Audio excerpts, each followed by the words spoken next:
no matter how reasonable your argument is, if it doesn't appear reasonable, nobody's going to listen. Do you feel more naturally persuaded when somebody is trying to force an idea onto you, or when you come to the conclusion yourself? Yeah, there is one principle above all other principles when it comes to persuasion, and that is that you must work with the grain of human nature and not against it.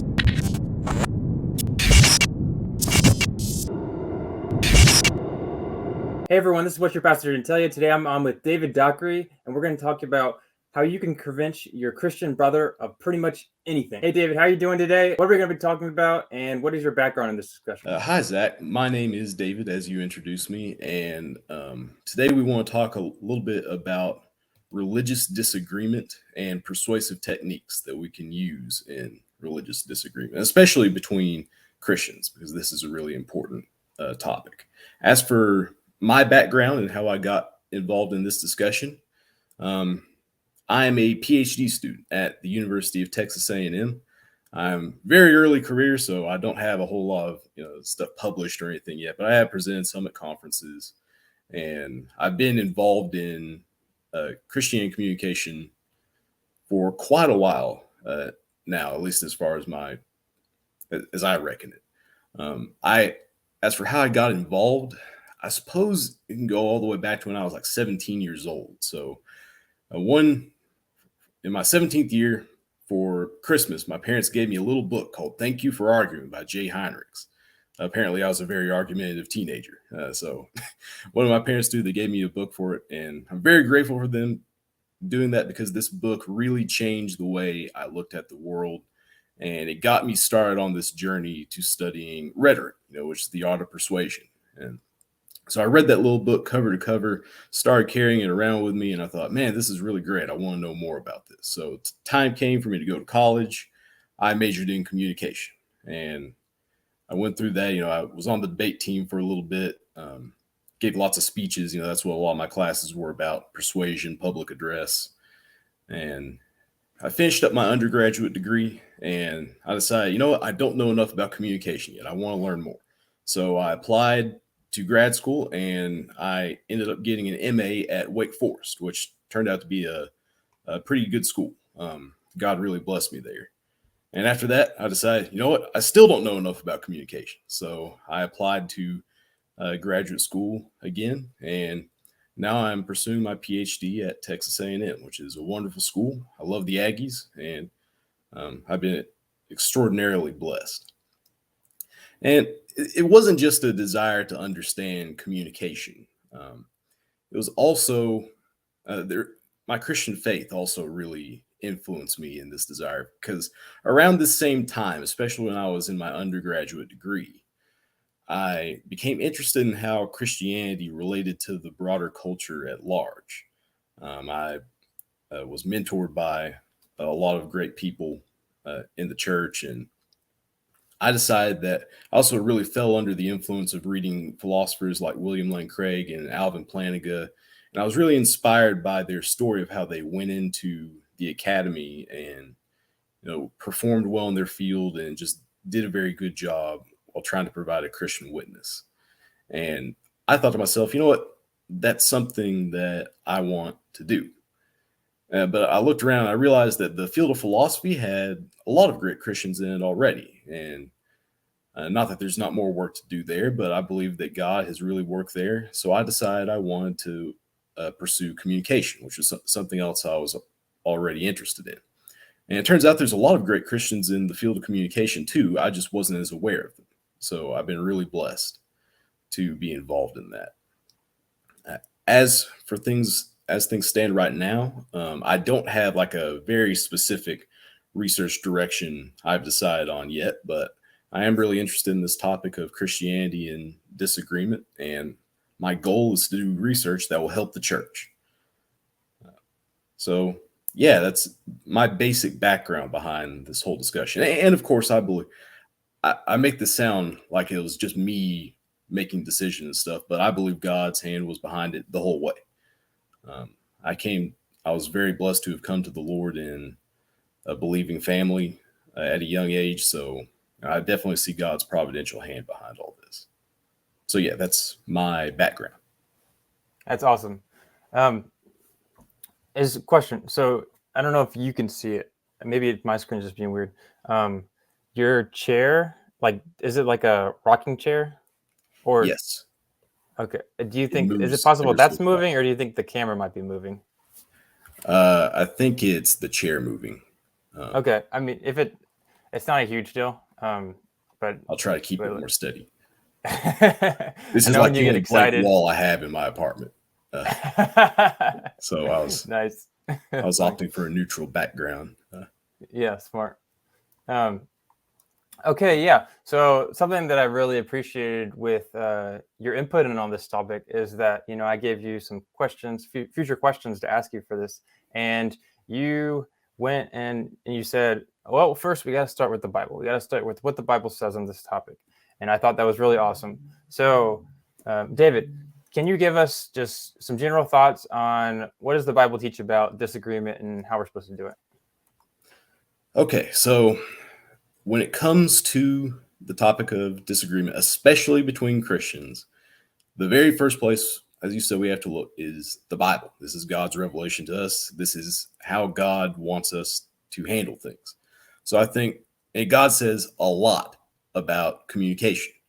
The Bible is chock full of commands and instructions regarding how we should communicate with each other. So I think instead of tackling each and every one of these verses, I think it's really important to recognize sort of the underlying principle that the Bible talks about. And the goal of the church is unity. So when Jesus prayed the high priestly prayer in John 17, he asked God to grant the church unity. He said, I'm going to go ahead and quote him here.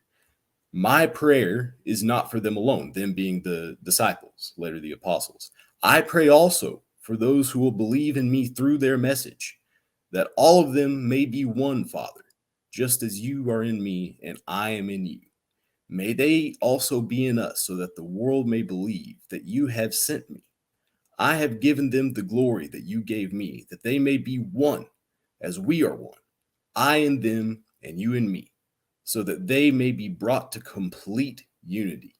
Then the world will know that you sent me and have loved them even as you have loved me. This is Jesus' vision for the church. He wants us to be one undivided family, united in our love for each other. And when we are unified, we reflect the nature of God because God is unified. He's three persons, but he's unified in love. So when the church looks like that, the more it looks like God, and the better we are at communicating our message to the unbelieving world. But of course, if you've spent any appreciable amount of time in a church, you know that's often not what the church looks like. We're full of divisions and disagreements on all kinds of issues, ranging from what kind of music we want to sing to the age of the earth to all kinds of stuff. So obviously, this is not ideal, and the church has not lived up to the ideal. But the good news there is that the Bible has discussed what happens when we don't live up to the ideal. So, of course, Jesus's prayer is what the way things should be, but what happens when things don't go according to plan? Well, the book of First Corinthians talks an awful lot about this. And Paul is really taking the Corinthian church to task for their disunity and all the things that have gone wrong. In the very opening of the book of Corinthians, he really skewers them for saying, I'm a follower of Paul, or I'm a follower of Apollos, or I'm a follower of Jesus. You get these holier than thou. And what this was really doing was not actually purifying their doctrine. It was just chopping the church up into these smaller and smaller sections. And then later on, he gets to a really intense problem, which is the problem of how they were handling the Lord's Supper, the love feast. So in 1 Corinthians 11, I'm going to quote him here because nobody can say it better than Paul. It says in verse 18, in the first place, I hear that when you come together as a church, there are divisions among you, and to some extent I believe it. No doubt there have been differences among you to show which of you have God's approval. So then, when you come together, it is not the Lord's Supper you eat. For when you are eating, some of you go ahead with your own private suppers. As a result, one person remains hungry and another gets drunk. Don't you have homes to eat and drink in? Or you despise the church of God by humiliating those who have nothing? What shall I say to you? Shall I praise you in this matter? Certainly not in this matter. So clearly, Paul is incredibly upset about the way the Corinthians are treating the Lord's Supper. Why?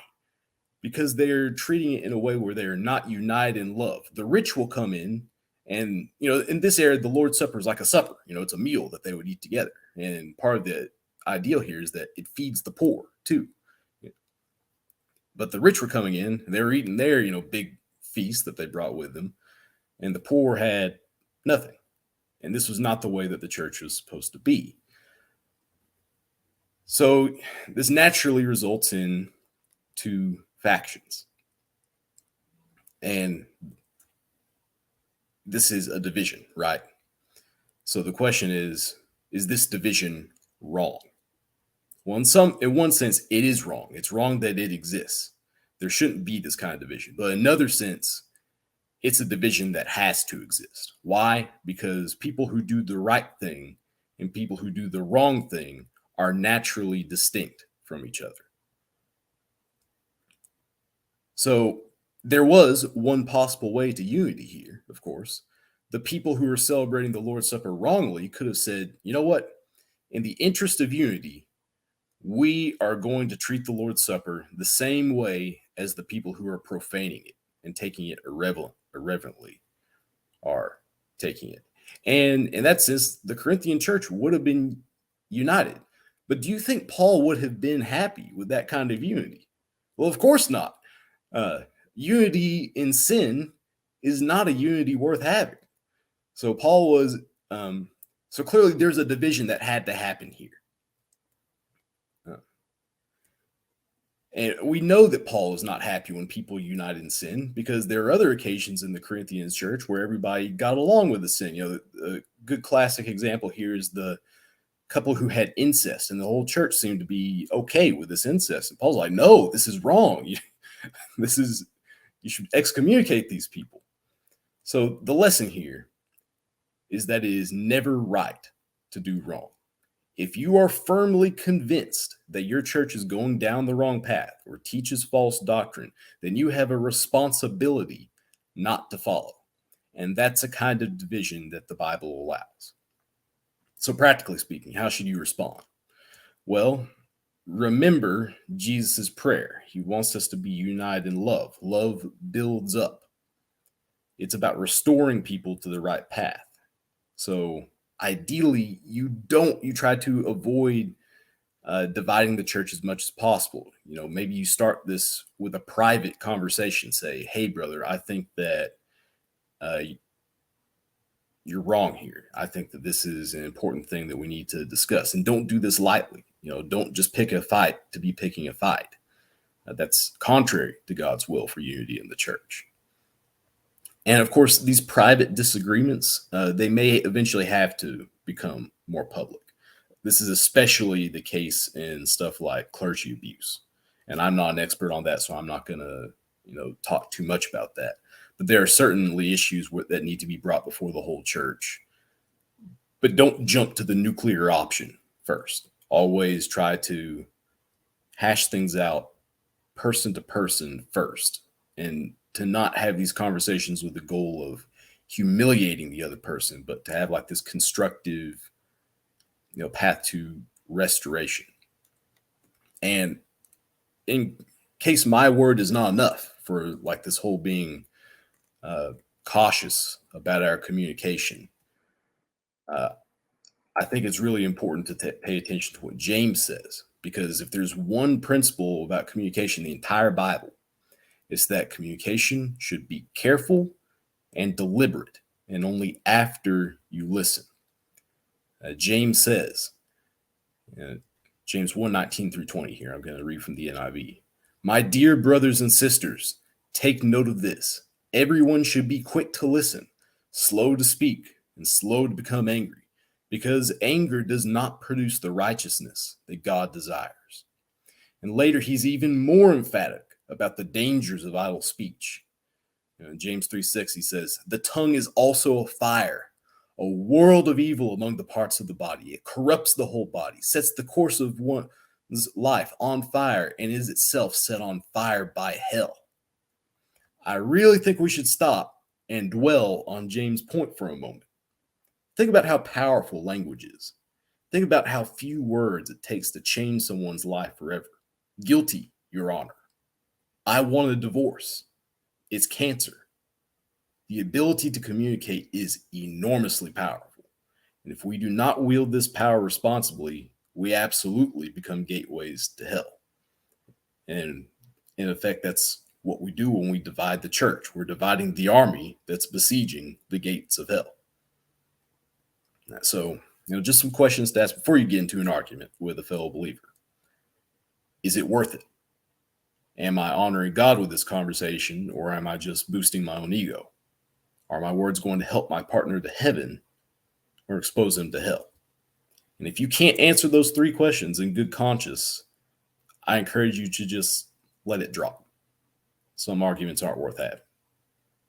But if you answer those questions and decide, yes, this is a conversation that we need to have, then that's why we should learn some tools to have these conversations in a constructive, persuasive way. Yeah, that's really good input there. So say you have a view on Christianity, whatever it is. What are some approaches different people take? Obviously it's an infinite amount of different approaches, but what are some different approaches, common approaches that people take? And what would you say is the best approach? That's a great question. And it's one that people have pondered for a very long time. I think it's probably best to start with the wrong way to approach persuasion. And I do want to start by saying I'm going to talk about persuasion here. Because let's face it, when you're in a conversation where you think something important is at stake, we want to persuade the other person to what we think is the right view. In fact, I think it would be irresponsible to just say, nah, you have your thing and I have mine. Let's just agree, disagree. When it's an issue where you can't agree, disagree, you got to try to persuade the other person. So I want to talk about how to do that. Now, the wrong way to do this is what I call the machine gun method of persuasion. And the machine gun method is the natural way of arguing. It's where we have like this list of reasons or facts. And it's like we load them up in this magazine and we plug it into our argument rifle and we hold down the trigger. And we're just like spitting facts at each other. This does not really work, or at least not usually. And the reason for that is that we assume what's going to happen is that our partner is going to just collapse under the sheer weight of our logic and facts. And this is not what happens, because human nature is resistant to facts at the best of times and impervious to them at the worst. So this machine gun method is, we got to find a way to get past this. This is not a good way to do that. The good news is there are many, many, many sophisticated ways to persuasion. I don't have time to survey the entire field here, but I do want to go over just a couple tools I think are really handy. So maybe the most classic approach to persuasion of all time was codified by Aristotle in his book, The Rhetoric. Now, Aristotle was not a Christian. He was around before Christianity took the world by storm. However, his principles are still applicable to Christian contexts. So Aristotle said that there are two basic kinds of argument. He calls them proofs. Now, when I say proof here, I don't mean something really rigid and formal like a mathematical proof. This is a proof that's like probable, something that's likely to persuade somebody. And these come in two types. There's artistic proofs and inartistic proofs. Now, an inartistic proof is like the murder weapon in a trial, right? The idea is that you just found it out there in the world and you present it to the audience and say, see, this is the murder weapon, and this is evidence of why the defendant is guilty. The reason it's called an inartistic proof is because the speaker didn't have to make it up. Artistic here has mind, not like paintings and drawings, but in the sense that it's artificial. It is artifice. When you are artificially, artifice, the art of making things. And this is where artistic proofs are proofs you make from your own talent as a speaker. So since you didn't have to invent the murder weapon through your own talents of speech, it's an inartistic proof. But there are artistic proofs, and they come in three types. There is artistic proofs from character, artistic proofs from reason, and artistic proofs from emotion. And you may know these better as ethos, logos, and pathos. So let's start with ethos. Now, it's always a good idea to start with character when you are trying to persuade somebody. And this is something that we all intuitively notice. We all tend to be persuaded by people we trust. If Grima Wormtongue, if you like Lord of the Rings, you know Grima Wormtongue, right? He's the guy who's whispering the evils into the king's ear. He's like the archetype of the evil persuasion dude. If he walks into your coffee shop or something and starts telling you about the glories of Lord Sauron, how everybody should convert to Sauronism or something like that, you're probably not going to trust that guy because you're thinking, man, he seems kind of evil, right? You would much rather trust Gandalf, right? Because Gandalf is wise and stately and so forth. So why do you trust Gandalf instead of Grima Wormtongue? Well, you trust him because Aristotle said you trust guys like that for three reasons. You trust them because they seem practically wise. They know what they're doing. They know how to solve practical problems. They seem like good people, good, virtuous people. And they seem to have your best interests at heart. So the technical Greek names for these are phronesis, practical wisdom, arete, virtue, and eunoia, which is a goodwill. Just the sense of having your best interests at heart. So you get up on stage if you're giving a speech or something, and you construct these by means of language. Paul does this very frequently. For example, when Paul is constructing his arete, he talks about how much he's labored on behalf of the church, and how he talks about his Jewish heritage before Jewish audiences to connect himself to them. These are ways of building virtue, of showing that he has good stuff. This is a guy you need to listen to.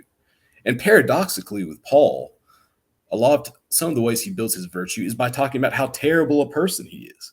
He talks about how I was one untimely born. I'm not worthy of being an apostle, but it was God's grace that put me where I am.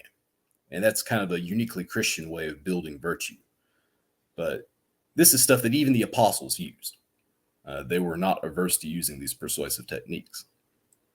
And as far as like phronesis goes, that practical wisdom, it's important to clarify here that this is not like theoretical wisdom. So our analytic philosopher friends, I love them, but they don't really most of the time talk about phronesis. They talk about Sophia, which is this theoretical knowledge. Philosophia, it's love of wisdom. And this is theoretical knowledge, solving really abstract math problems. And this is knowledge worth having, but it's not usually the kind of knowledge that makes somebody an ultra trustworthy and persuasive person. Because when it comes down to brass tacks, you want somebody who can solve the problem out there in the world. And of course, with eunoia and goodwill, this is about saying, hey, I have these things and I want to serve you. This kind of servant leadership ideal in the Bible is a good way of showing this. A leader in the Bible is not supposed to lord his position over somebody else. He's supposed to serve others. So those are the three things that make somebody trustworthy. This is their credibility. This is their ethos. So before I continue on any further, any questions about that? Or nope, that's good. Awesome. So I think now it's a good, having like established your trust with the audience, it's a good idea to move on and talk about logos, which is the appeal to reason. Now, there's a very important distinction I want to make here between logos, as we're talking about here, and logic. So logic, we typically think of as aimed at finding the truth. The Greeks called this dialectic, this back and forth conversation, and the goal is to find the truth, right? Well, logos is not strictly about that. It's about the appearance of reason. Now, of course, we want this to be reasonable, but the fact of the matter is there's lots of people out there who appear reasonable who are not in fact reasonable. And this is where some of like the sketchy reputation of things like rhetoric comes in, because you have these guys who stroll in as like, you should listen to me. And they sound very reasonable, but they're using all kinds of logical fallacies and awful stuff. So don't use logical fallacies and stuff. But you do have to understand that no matter how reasonable your argument is, if it doesn't appear reasonable, nobody's going to listen to it. And that's really important. So Aristotle really talked a lot about this because he thought this was the substance of persuasion. Now, there are two basic kinds of arguments, right? There's a deductive form of argument and an inductive form of argument. Now, the deductive form of argument is, in the sense we're talking about here, it's arguing from universals to particulars. I know that there's lots of different definitions of deductive arguments, but that's the definition we're going to use here. And the classic deductive argument is like all men are mortal. That's your first premise. And the second premise is Socrates is a man. Therefore, Socrates is mortal. Simple as that. But of course, we use much more sophisticated syllogisms. When we think about it, these syllogisms can get awfully dry. Like everybody knows Socrates is a man. If you've been around very long, who's Socrates? Well, you don't think he's a chicken or something. You know he's a man. And you also probably know all men are mortal. That's part of what it means to be a man. It's that men must die. So therefore, Socrates is mortal. You don't get a whole lot of new information about this. Instead of presenting all these premises and going through each one of them and supporting them, which is a perfectly fine way of doing things, but it's also kind of clunky, you can simplify this into what Aristotle called an enthemy. An enthemy is an argument based off of audience knowledge. So the idea here is that the audience already knows one of these premises. So let's say the audience knows all men are mortal. And then you say, well, Socrates is just a man. Well, what's the audience going to conclude? Oh, Socrates is mortal. And the benefit of an enthemy is that the audience is doing half the work. Think about your own experience being persuaded. Do you feel more naturally persuaded when somebody is trying to force an idea onto you, or when you come to the conclusion yourself? That's what an enthemy does. It leads the audience to a conclusion, and that bypasses those mental defenses that come up when the machine gun method gets used. Because when the machine gun method gets out, you whip out your own gun and you find cover. Use an enthemy, the audience is slowly coming to the same idea you have, but it's very subtle. Subtlety is the key here. But of course, the enthemy is for deductive arguments. We also use arguments from probability, which are inductive arguments. Now, it's sort of the classic inductive argument is our experience of the sun rising. The sun has risen every day of our lives, if you live in certain places. So it is logical to assume that the sun will rise tomorrow. Is it certain? Well, if you live near the North Pole, maybe tomorrow the sun doesn't rise. So it's not a certain proof, but it's a very probable proof. It's highly probable that you're going to have some experience of the sun rising tomorrow. So the really sophisticated way of doing this is probability statistics. This is what researchers do. They get out there and they do experiments and run surveys and stuff, and they're trying to find probability examples so that their findings apply to groups outside that narrow group of people they surveyed or did an experiment on. And so you have like 99% of college students get less than 6 hours of sleep a night. I don't know if that's true or not, but it wouldn't surprise me if it was. But the point here is statistics are very abstract. Numbers are very abstract. They are foreign to our world. Think about how you experience your life day to day. You experience your life primarily in the world of things you can touch and see and taste and smell and hear. You experience it moment to moment rather than in this timeless abstract world of mathematics and statistics. So Aristotle, he didn't know a whole lot about probability statistics and stuff. That was a later invention. But his insight remains good, which is that you can illustrate these probabilities using examples. So if you're trying to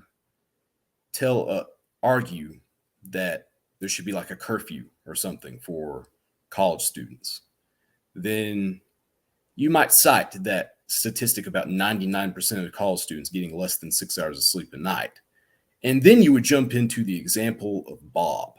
And Bob is a freshman at Aristotle College. And look at how terrible his grades have become because he's not sleeping enough. Instead, he's going out to party with his friends or something. Now, this is an example, and it takes that abstract world of mathematics and makes it concrete to your viewer. So those are like the two basic approaches to logos. These are things that make an argument appear reasonable. Any questions about logos before I move on? No, should be good. All right. So the last artistic proof is perhaps the most infamous of the artistic proofs, and that's pathos, the appeal to emotion. Now, pathos is not as simple as it first seems. We call it the appeal to the emotions, right? But this appeal is actually about working with the audience's character. So you'll notice, Aristotle has these three artistic proofs. And if you think about it, it corresponds roughly to a speaking situation, right? You have a proof from the speaker's character, the ethos. You have a proof from the idea, the message being sent, the logos, the word. And you have the pathos, which corresponds to the audience. So when you're using a pathetic appeal, which is not, a low and miserable appeal, it's an appeal that works with the character of the audience. It stirs their emotions. So this appeal is always good to put at the very last part of an argument because it's about stirring people to act. Emotions move people. They get them to do stuff. Whereas logos is really good for like getting people to accept ideas. And this is stuff where like metaphors and stuff like that really come in handy because it's more about making that concrete. If you were talking to somebody who really loves animals and you are trying to communicate the gravity of Christ's sacrifice for us on the cross, the metaphor of Jesus, the lamb who was slain, that might really resonate with that audience because they might really care about lambs and creatures and stuff. And, the sheer horror and awfulness of the image of this innocent creature being slain for somebody else sins, that also might help communicate the gravity of one's own sin, that a horrific act like this was necessary. And so there are different emotions that stoke different things. Fear classically is often used to get people to not do something. Rage is really good at getting people to, it's unpredictable, but gets people to act really reliably, which is why a lot of clickbait stuff appeals to your anger. But this is just the basic idea of pathos, appealing to emotions that resonate with the audience. So yeah, that's the basic Aristotelian approach to persuasion. Earn their trust, frame the idea in a compelling way, and stir the emotions of the audience to act. And this is a much more coherent and subtle way of communicating ideas than the machine gun, which is just spitting stuff out at people. So any questions about that, Aristotelian idea?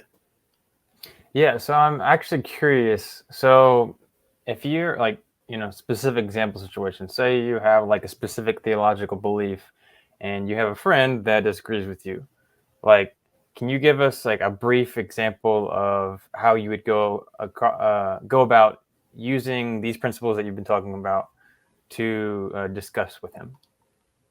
Oh, yeah. I think maybe a really great example of this might be like C.S. Lewis and Tolkien's relationship. Because remember that C.S. Lewis, he wasn't always a Christian, but he became friends with Tolkien. And, one of the things they disagreed about was, well, is Jesus just another one of these rising and dying God myths? And Tolkien could have done, well, I'm going to whip out, the 10-volume tomes about the history of religion and mythology and stuff. But instead, Tolkien was being a good friend to him. He cultivated that ethos. He won C.S. Lewis's trust. But instead, he says, maybe Jesus is the true myth. And that struck a chord with Lewis. He was like, yeah, maybe that's right. And that was a way of like framing his logos, with an example. Or I guess there's an enthymeme there. It'd take me a minute to like break down what exactly that enthymeme is. But yeah, that's more in the context of like evangelism. If you are talking, like what's a common issue? Like maybe Calvinism versus Arminianism or something like that. This is one of these very common things in the church. If you're an Arminian that goes to a primarily Calvinist church, it might not be such a great idea to running guns blazing, talking about how terrible Calvin was and how he was wrong and how he misread the scriptures. And it's probably a good idea to demonstrate that you know something about this topic, that you're a well-read person, demonstrate that you care about this community, in other words, be involved in that church, and demonstrate that you are, earnestly following the path of discipleship and care about the spiritual lives of the people you're talking to. And then, when the right venue comes up, maybe a Sunday school class or something like that, maybe bring up some objections to Calvin. Thought experiments are like a really classic example of like examples, making the abstract concrete. So, what's one of the common objections to like compatibilism? Well, it could be like, is God not taking some of the moral blame if he treats us like a mad scientist who has hooked up electrodes to our brain? Like he presses the button and we raise a hand. And so if Adam and Eve ate from the good tree of good and evil, but they were like marionette puppets or something like that, does that not make God guilty of sin according to the Bible's own criteria? And if that does, that means there's a problem here. Either the Bible's wrong or God's contradictory, or Calvinism has gone wrong somewhere in its interpretation. So that might be the logos way of framing that, instead of just jumping into these really, formal logic or something like that. Maybe there's a time for that. But I think this mad scientist thought experiment might be a better way to go forward. And then, of course, pathos, stuff like we see pathos appeals in these conversations all the time. But if you're an Arminian, it might be something like, do you really believe that your son or your daughter has no choice over whether they are going to heaven or hell? This is one of those really pressing questions that tends to come up in Calvinist Arminian debates. So yeah, those are two possible contexts I could see using something like this. Does that make sense? Yeah. And to answer your question about Tolkien and C.S. Lewis, it seems like when you said, maybe Christianity is the true myth, maybe what that did was, to question, made C.S. Lewis think, it wasn't, you weren't saying, hey, C.S. Lewis, it is the true myth, and, like, accept it. It's, have you considered this? And C.S. Lewis takes it and he goes, is that possible? That might work. And he comes to that conclusion himself. So yeah, that idea of letting people come to their own conclusions, what I've seen is very important. Yeah, that makes a lot of sense. Yeah, and of course, I'm not a Lewis or Tolkien scholar, so if I've misremembered that somehow, please forgive me. But that's the way I heard that conversation go down. Awesome. All right. Did you have any more on that one as far as how we should engage others, or do you want to keep going? I did have one more theory that if we have time, I could go over. I don't know how much time we have. This one is really handy when you're on the other side of an argument. So Aristotle's theory I talked about is good if you're the one presenting an argument, you're crafting your argument. But sometimes you need to take a step back and see, okay, is this conversation going anywhere? And this is what stasis theory is really useful for.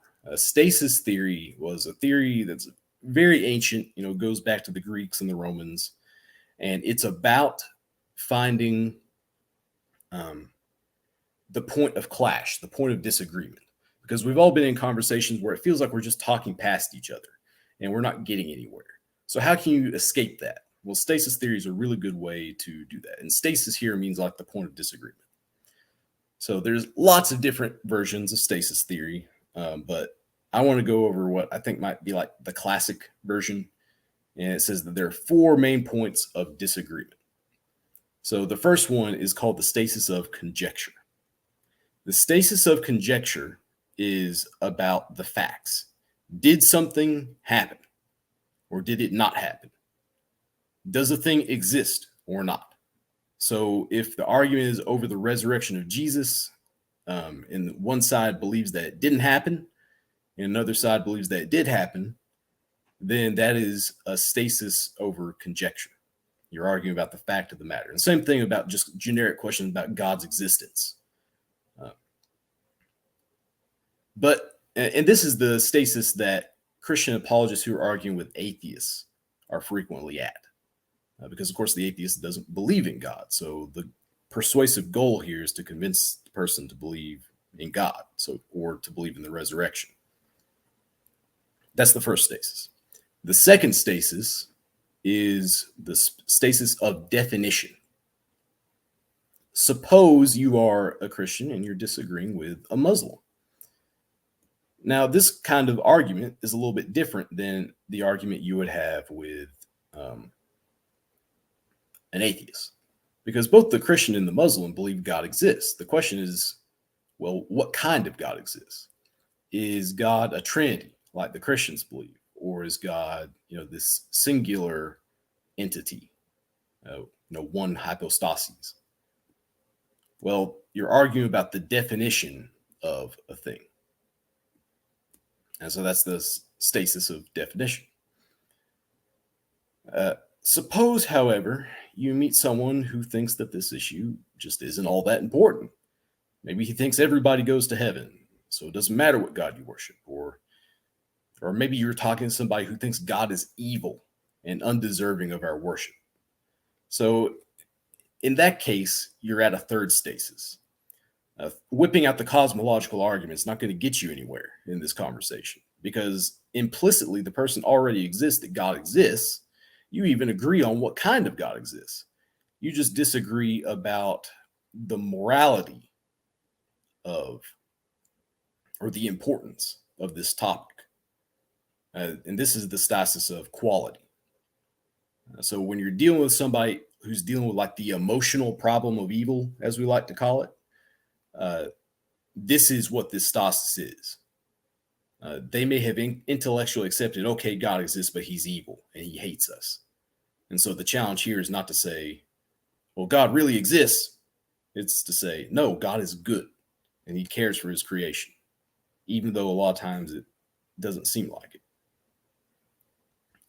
But there's one last stasis you can get to. And, let's say you convince your friend that God exists, that God is a Trinity, and that God is good. There's still one last step, right?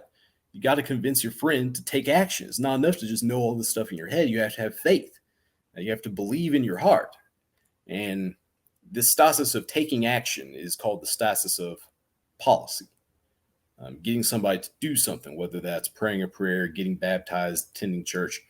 And so if the person knows all these things, but is having some anxiety and saying, I don't know if I want to commit, the persuasive challenge in that situation is to get past this point of stasis of policy. So the great thing about stasis theory is that it's useful for identifying the point of clash. It's useful for making an argument productive because you know what objection you need to overcome rather than talking in circles about two different things. And so if you understand like stasis theory and Aristotle's theory alone, you'll be way past the machine gun method and you'll be a long way into a lot closer to presenting your ideas in a refined and artful way. So any questions about that? Just clarification. So you have basically 4 different situations where someone approaches this conversation, and it's really important to understand, I guess, what issue they're having, what they don't understand, what they disagree with. And if you don't have that, then you're kind of wasting your time talking to them because you're talking about 2 different things. Is that right? Yes, absolutely. That's the basics of stasis theory. All right, cool. All right, and can you give us just general tips that you have for us to make a convincing argument? Yeah, there's one principle above all other principles when it comes to persuasion, and that is that you must work with the grain of human nature and not against it. God designed our minds in a certain way, and when you fight that design, you're probably going to lose. Becoming a convincing person means becoming a student of human nature. And this is where that listening more than talking thing comes in, being slow to speak and quick to listen.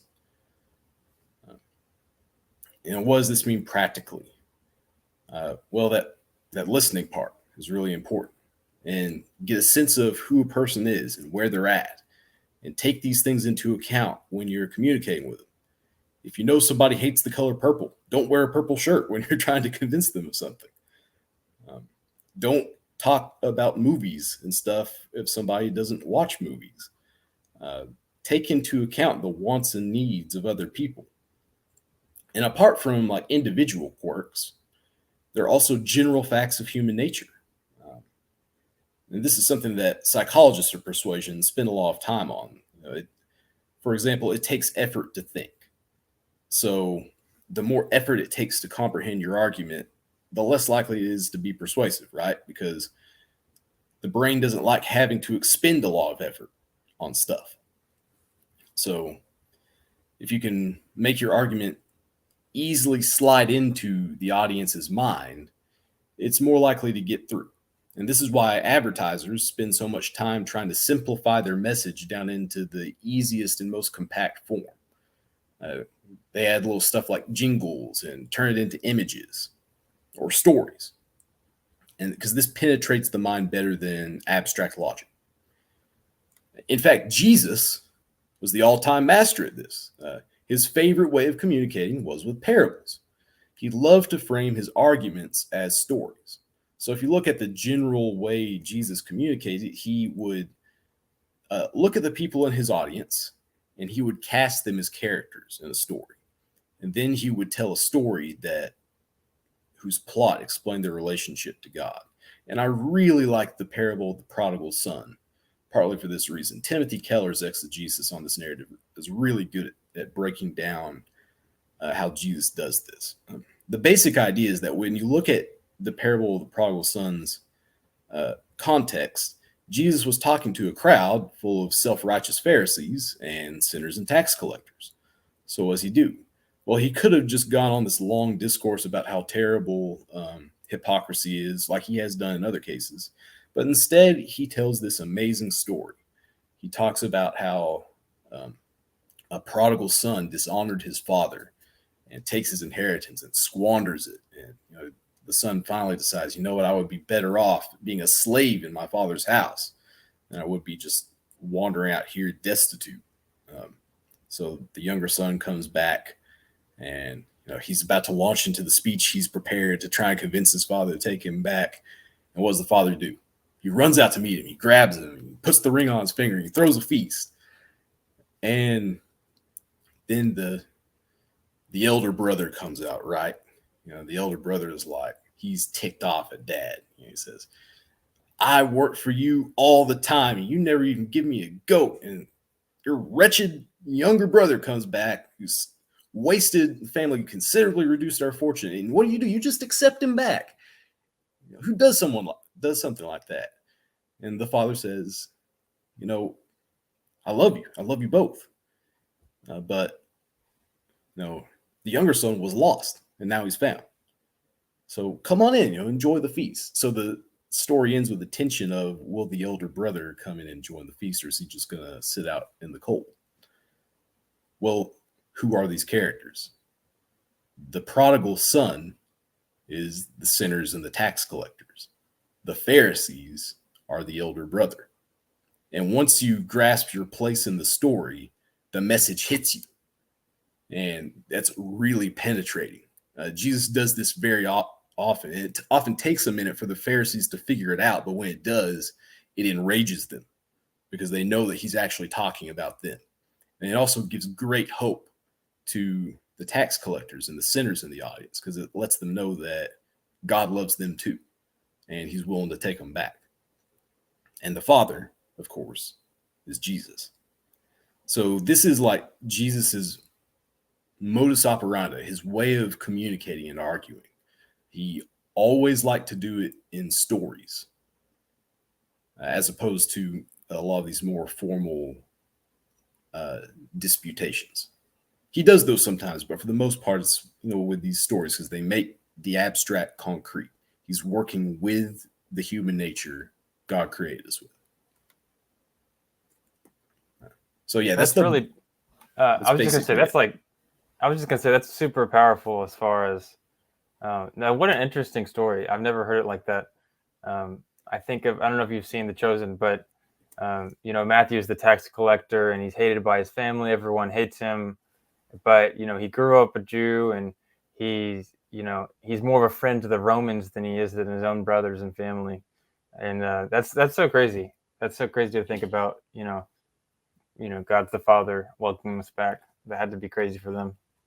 Yeah, and one of the things that's really amazing about Jesus and why he was the all-time great communicator is because he could not only do this and tell a story in a really compelling way, but he could send multiple messages with the same story and shield and unveil different truths to different audiences at the same time. When he actually talks about parables and stuff, he talks about, why do you speak in parables? He says, so that those who are supposed to hear understand, and those who don't their hearts will be hardened.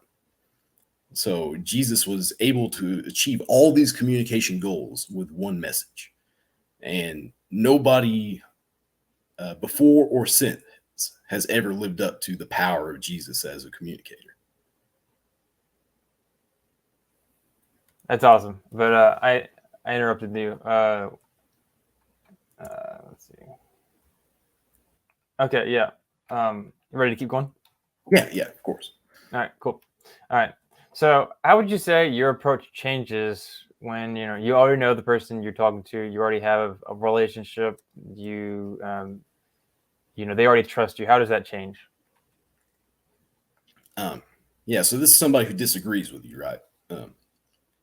Well, in a lot of ways, it doesn't, because these principles of persuasion are fairly general. But when the person disagrees with you and you have a relationship, a lot of that ethos work is already done. So maybe jump a little bit closer into Logos. Of course, this is assuming that they're friendly. A lot of times we don't get a choice in talking to people we disagree with.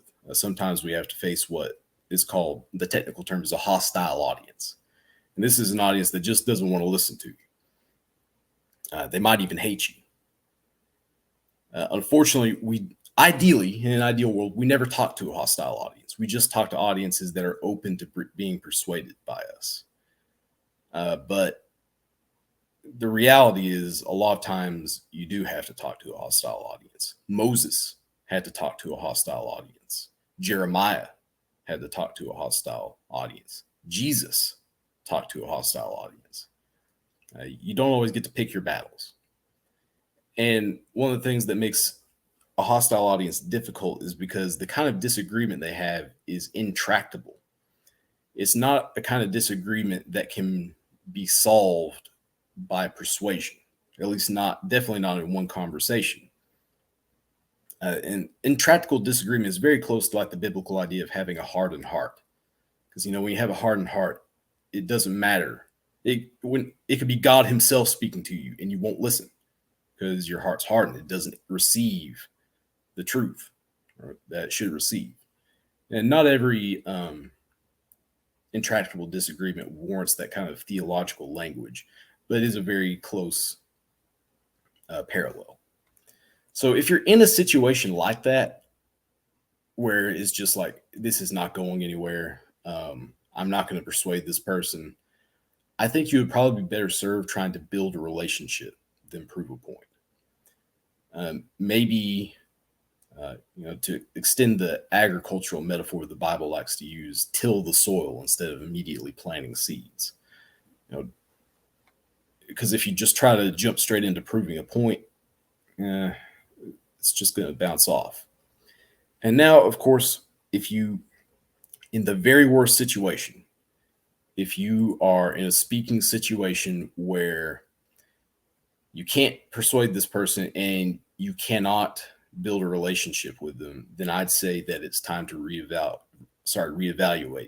what your speaking goals are there.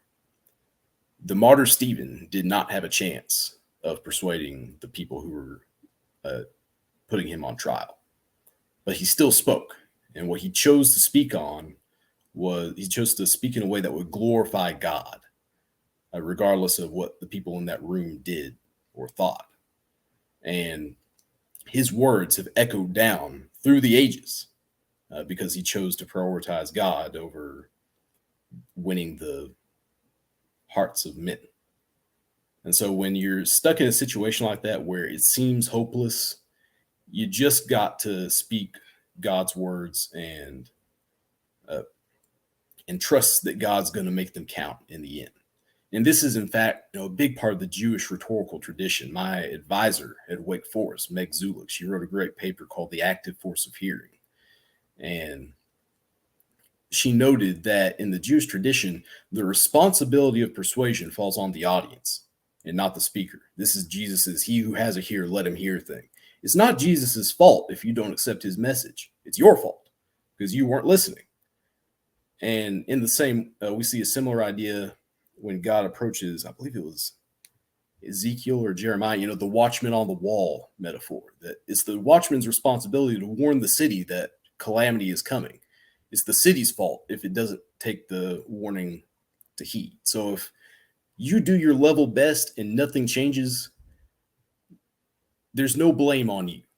The blame is on the person who rejects your message. As God said to Samuel, the people haven't rejected you, Samuel, they rejected me. And when the people reject the gospel from you, they're not really rejecting you. They're rejecting the God who is trying to speak through you. So yeah, that's what I have to say about that. Does that make sense? Yeah, totally. Of course. On one hand, not everyone's going to accept what we have to say. That's abundantly obvious. On the other hand, that's why we're here, right? We're to learn how to communicate better. So we don't have to worry about that side, make it so that you're communicating so well that, if you're presenting your argument well, that they'll accept it. And if they don't, then, that's all we can worry about. Specifically is like evangelizing, because, they say, don't worry about evangelizing because God's the one who does the saving. Don't worry about your method. Well, first you have to work around your method and make sure you're representing Christ well. But in the same way, it is a little true that, well, actually, I don't want to get into soteriology that quick. Yeah. Anyways,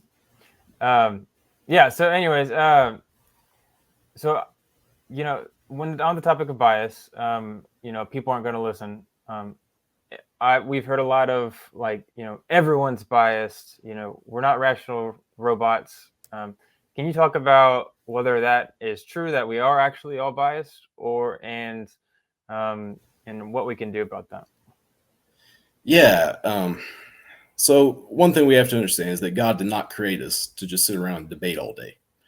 He created us to go out and have a life. He created us to grow food and play games with each other and enjoy each other's company. And the fact that our minds are made to do all this stuff means that they're not perfectly hardwired to think statistically about all problems and stuff, which means that sometimes our way of solving problems in one area of our life tends to cause problems for how we solve them in another area. And these systematic errors are called biases. So a good way of understanding this is that philosophers for a long time have divided the soul in two, right? They say there's two faculties. There's the reason, then there's the passions. And all philosophers in the good Platonic strand are like, reason is good, passions are bad. Passions are what draw you away from the truth. Or you're like David Hume, say, no, reason is the slave of the passions. Or this is a debate that's gone on a very long time. Well, in recent years, psychologists have actually taken up this topic, and they've studied sort of the distinction between rationality and instinct. And the general consensus is reflected in books like Thinking Fast and Slow by Daniel Kahneman, for example, is that the mind has two systems. There's system one and system two. System one is the thing that we might call like instinct or something. It's always on. It's our automatic mode. When you are driving a familiar path home from work, or you are brushing your teeth in the morning, or you are doing the laundry or something like that, you're using system one. This doesn't take a whole lot of cognitive effort. Your mind is really well adapted for doing this kind of stuff. Think about how amazing it is that you can just like drive all the way back home from work and not have to think that hard about it at all. But you also have activities that take a lot of work, and that's system two. System two is the deliberate, conscious choice, reasoning part of our mind. So when you're trying to write a novel or solve a complicated math problem or make a really big decision, that's when you resort to system two. So system one, because of the way God created us and the way we came about and our environmental pressures and all the different things that help shape human nature, it has certain errors. And those errors slip through to system two sometimes because system two is relying on the information system one provides. So a good example of this is a common bias called the scarcity bias, right? Robert Cialdini is a really great psychologist. He identified this bias in a book called Persuasion, the Science and Practice. So the scarcity bias is that when we see there's less of something, we have this urge to get it because we intuitively think it's more valuable. Even though that's not always necessarily the case. You see this happen a lot in sales. I am a big audiobook fan, so I go on Audible a lot. That's where I get my audiobooks. But every so often, Audible will have a sale, and they'll have like all this list of titles, and beside it, they'll put a timer. And the timer is slowly counting down. And what this does to you is you think, oh, you've only got, 4 more hours before this book is no longer on sale, and then you'll have to pay full price for it. It creates this need, and you're just like, oh man, I've got to get the book. But in reality, is that audiobook really a scarce resource? No, it's like electrons and stuff. It's not going to disappear anywhere. In all odds, there's going to be another sale in 5 weeks or something. So this is just a way of tapping into those errors in human nature that come about because we've grown up in a world where scarce things often are valuable. When there's not a lot of food, we intuitively think, oh man, we need to be more careful with how much food we're eating. We'll save some for winter and stuff like that. And these just carry over into other areas of our life. So no, we are not rational robots, as you said. We are people. We're mortals who live and act and have feelings and eat sandwiches and debate the existence of God and all these other wonderful things God made us to do. Are there ways around this? Well, you can make yourself aware of your biases. You can say, you can hear, oh, is this thing really scarce, or do I just think it's scarce? Am I being manipulated somehow? Yeah, you can do that, and that will provide some protection. But at the base of it all, there is no running away from human nature. You are what you are, and that's what God made us to be, and we just kind of have to accept that. Yeah, for sure. Okay, so when we're debating these people, or trying to give our argument for why we believe what we believe, and they might seem to have some type of bias, or as you said, everyone has bias, so we have to take some type of approach that addresses that.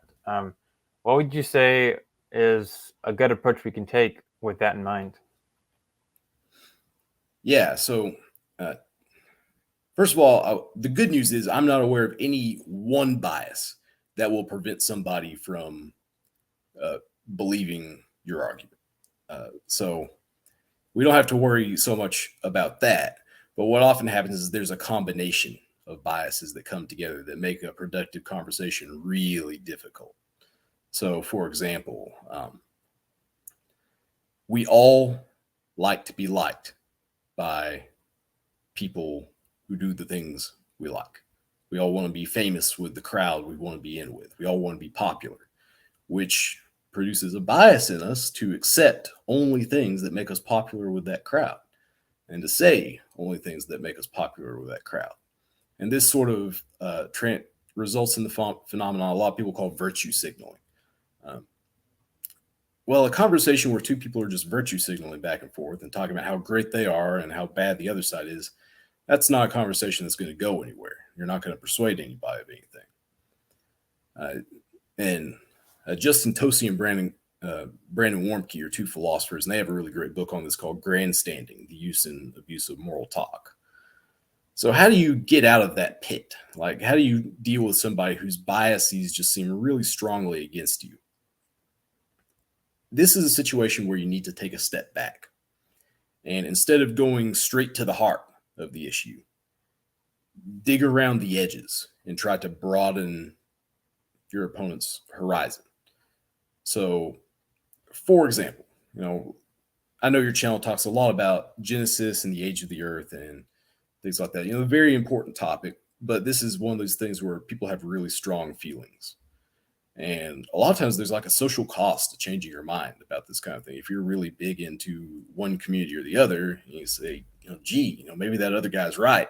You have an incentive to not change your mind because whether that's right or wrong, the fact of the matter is you're human and you're vulnerable to these human biases. So if you're on the other side, what do you do about that? Well, there's a great theory called social judgment theory. And we don't have to get into the nitty-gritty mechanics of how social judgment theory works here. But the idea is that everybody has a range of acceptable beliefs. So if your opponent is a young earth creationist, well, our young earth creationist friend might not accept the belief in the Big Bang or like carbon dating. So that would be outside his range of acceptable beliefs. But what might be inside his range of acceptable beliefs is the inerrancy of Scripture. So instead of at the next argument coming with like lots of data on the reliability of carbon dating, which is just going to fuel further skepticism towards the scientific establishment, talk about how maybe the word day in Genesis doesn't necessarily have to mean like a 24-hour day. Maybe it means something longer than that. Maybe it means something completely different than what our culture would ordinarily think of as a day. And that would be maybe changing his mind on that would be within his range of acceptable beliefs. And so that moves the scale just a little bit this way, right? And now there's a little bit more on this side that was open that wasn't there before. Because now it's suddenly, well, maybe the world didn't have to be created in 6 literal 24-hour days. Maybe that stands for something else. And then you can move, steadily towards the desired conclusion. But you have to do it that way. You have to chip away very subtly instead of going in guns blazing. So that would be a pretty good way of handling these situations where you've got like strong biases on both sides. Don't argue about the thing you really want to get to. Argue about the thing necessary. Argue about the thing that's blocking the way from having a real productive discussion. Yeah, those are really good points. So my first thoughts are, sometimes we have like, family that might reject us if we take certain beliefs, or friends, or might lose our job. Me personally, I have to be aware that, I guess I have to be aware that there is a certain group amount of people that will stop following me if I take certain beliefs. Like, I just have to be aware of that. And that's a really big struggle for a lot of big YouTubers and big speakers out there. Like, if your platform is built on one specific view and you change your mind, that is, all your followers are going to instantly disagree with you. But I like to frame it also a different way, because if you think about it as something like, some people, they think that, our belief in Christianity is based on, the Gospels, or Jesus rising from the dead, or evidence based on that. And then you say, hey, the Bible is wrong because of, something like evolution or whatever.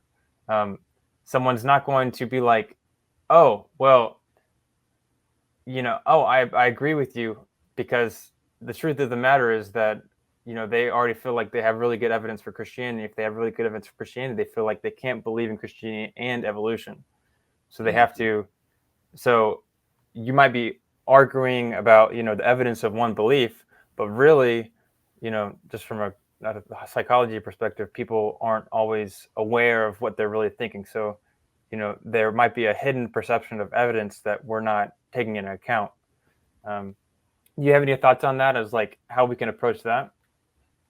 Yeah. And this is one of those situations where, if you think back to the enthymeme works in reverse too. Because sometimes when somebody's using an enthymeme on you, you can draw out the hidden premise. You can think to yourself, what's that middle premise that's not explicitly stated here? And maybe they don't even notice it, that's a part of their argument. And you say, well, wait a minute, really there's this third thing that is getting in the way of our conversation. Let's talk about that first before we tackle these other issues, because this seems to be like the real roadblock between us. Yeah, awesome. That seems like a great. Mm-hmm. And of course, that's when you get into listening. You have to be able to listen for those types of things. You can't just go spouting out your arguments and all that kind of stuff. So, finally, this is a little of a bonus topic. So, internet trolls. Like, how do we respond to them? What different approaches can we take? Is it even worth the effort? What do you think? This is one of those things that requires wisdom, but I am 99% certain that you are not biblically obligated to interact with trolls. Now, why do I think this? Well, we have a very clear record of how Jesus and the apostles interacted with trolls, because they were trolled frequently. They didn't call it then, but when the Pharisees they snaked their way up to Jesus and like, we're going to get him this time, what did Jesus do? Well, he give them a trick answer, right? A trick answer to their trick question. And so I remember when I was really young reading, these little disputations between Jesus and the Pharisees, and thinking, well, he didn't really answer their questions. But then as I got older, I realized he wasn't trying to answer their question. That's because Jesus took the people he was talking with as seriously as they took him. So if they were trying to pull one over on him, then he treated them likewise. He said, you don't want to actually have a productive conversation about this, then I'm just going to say what needs to be said to keep you out of the hair and not damage the people around you who are listening. So I think a similar principle applies here. There's lots of cases where it seems like the Bible's teaching on communication and the actual practices of biblical figures seems to conflict, because we have verses like 1 Peter 3:15. They're like, always have a defense prepared, but always do so in gentleness and respect. But then what does Peter do on the sermon on Pentecost? He gets up in the middle of everybody and tells them how terrible a person they are. And you have guys like John the Baptist calling the Pharisees, you brood of vipers, and all kinds of really strong language coming from the prophets. So how do we reconcile these two things? Well, I think that our general posture should be gentleness and respect. But if you have like 100% certain that the person you're talking with is a troll and there's not going to be any productive conversation, I think the thing to do is say, hey, I tried to talk with you. I've tried to be as fair as possible, but it's clear that you don't want to have a conversation about this. Here's just the last couple of reasons why I think this is the right position, and I'm not going to respond to this conversation anymore. I think that's probably the best way to deal with a troll, because I am 99% certain you're not biblically obligated to stick around with a troll for all time. Yeah, that makes sense. So in the past, we talked about, you talked about, some of the trolls, people will come on my channel and say some kinds of goofy stuff. And, sometimes I'll pull a Jesus on them and, troll back or say something goofy. Other times, I've noticed that some people troll for, they troll for different reasons. And I want to get your thoughts on this one. So if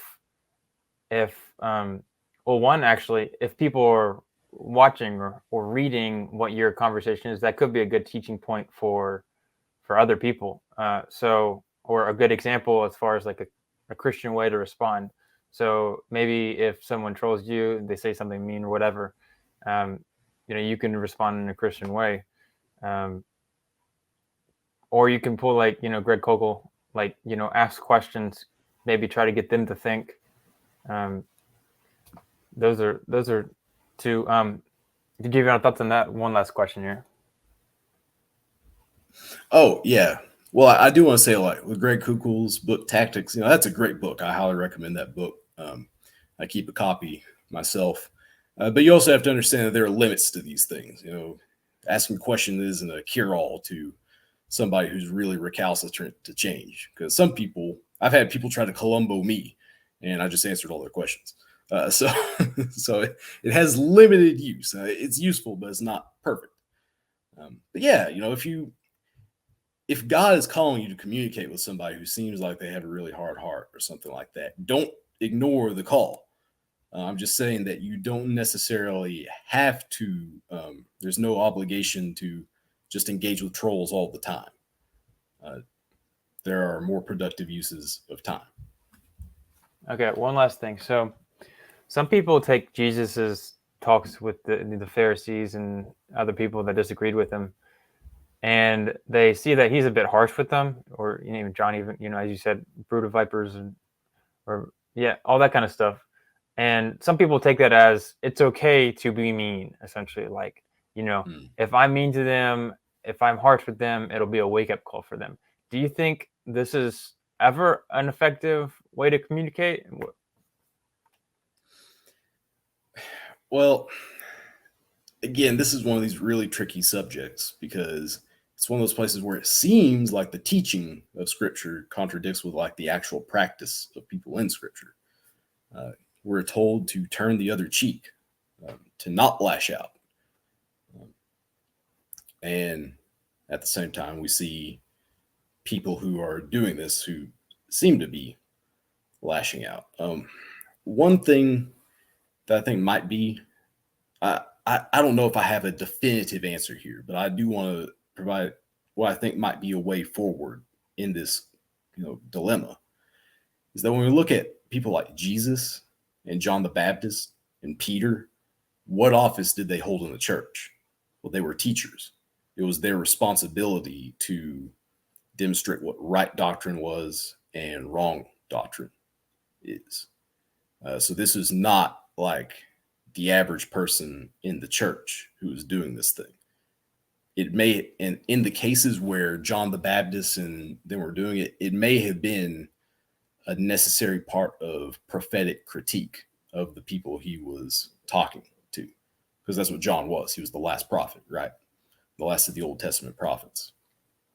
So I think that on some occasions, that kind of harsh language is probably warranted.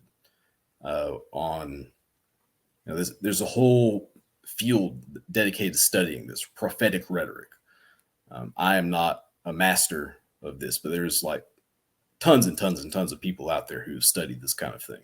And in fact, there's a great book called God Mocked, which is a history of religious satire, and that goes into deeper, a greater depth with these issues. But I would say that err towards the side of gentleness, just because of how often the Bible talks about the dangers of speaking in anger and the need to be gentle and turn the other cheek. Let that be the rule and not the exception. And I think that's the best answer I can give on that question, because that is a really tough question. Yeah, it makes a lot of sense. All right, so I really appreciate you coming here today. This has been super awesome. I'm sure a lot of people are going to get something out of this. Can you give us just materials that you think that would be good for people to look into and learn more about the topic? Yeah, absolutely. Definitely check out Tim Muehlhoff's Winsome Conviction Project. That is a really great place to look. The Christianity and Communication Studies Network. I don't know how much stuff they have at a popular level, but that's a group of Christian communication scholars, and a lot of them write on topics like this. I